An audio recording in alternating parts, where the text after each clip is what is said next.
I've been teaching at a world-leading university for over 7 years now, and last year I witnessed a miracle.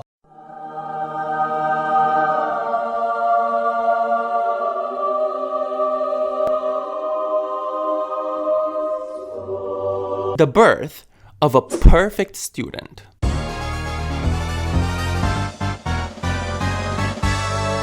In the first semester of the academic year here at Cambridge, I had this student, which we can very cleverly call Stu. And let's just say that Stu really wasn't the brightest star I'd ever seen.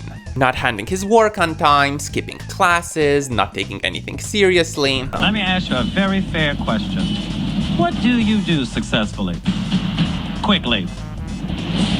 I'll be honest, I didn't have much hope for poor old Stu. But then, something changed.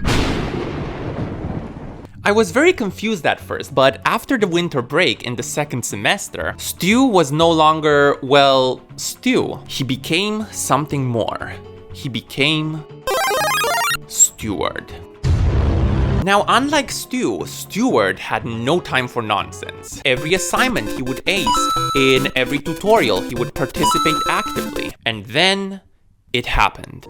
At the end of the year, after the exams, Stewart finished top of his class. The circle was complete.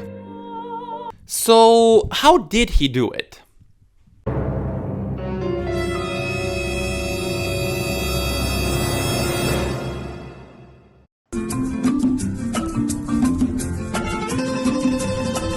So after witnessing this miraculous change, I did the most obvious thing.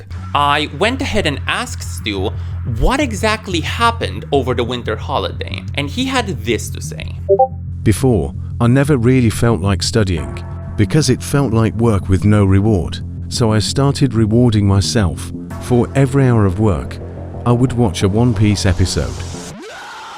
You see, by linking a concrete reward to his studying, Stu managed to get himself that extra push he needed to actually get things done. Uh-oh, we're in trouble. Something's come along and it's burst our bubble. Yeah. Now obviously, this doesn't have to be One Piece. But if you're struggling with motivating yourself to study or work, do what Stewart did and give yourself a task-specific reward. Something you enjoy and that you only allow yourself to indulge in after doing what you know needs to be done.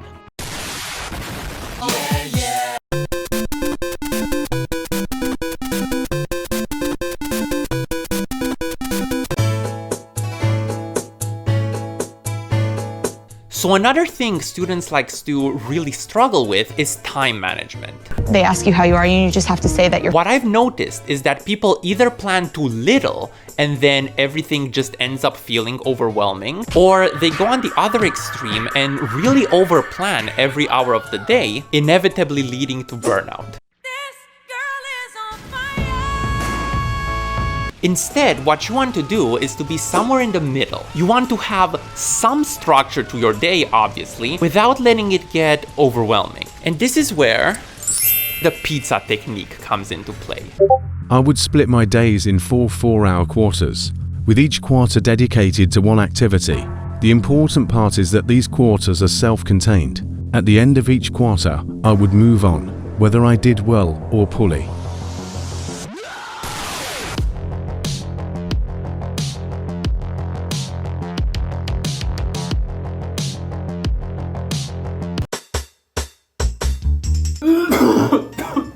Finally, what Stu told me is that in the first semester, he was feeling quite disillusioned. He really couldn't see the point of it all.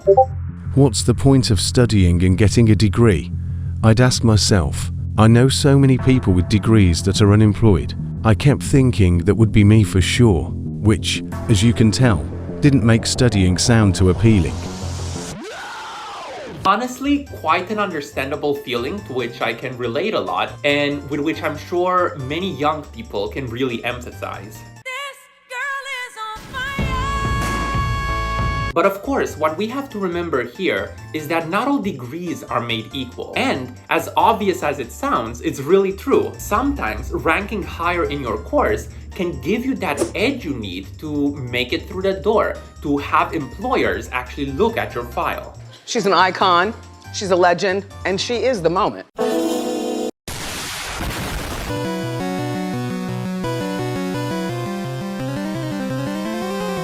That's it. Let's have another final look. Talented, brilliant, incredible, amazing. But what do you guys think of Stewart's story? What are your study secrets? Bigger, better, stronger, bigger.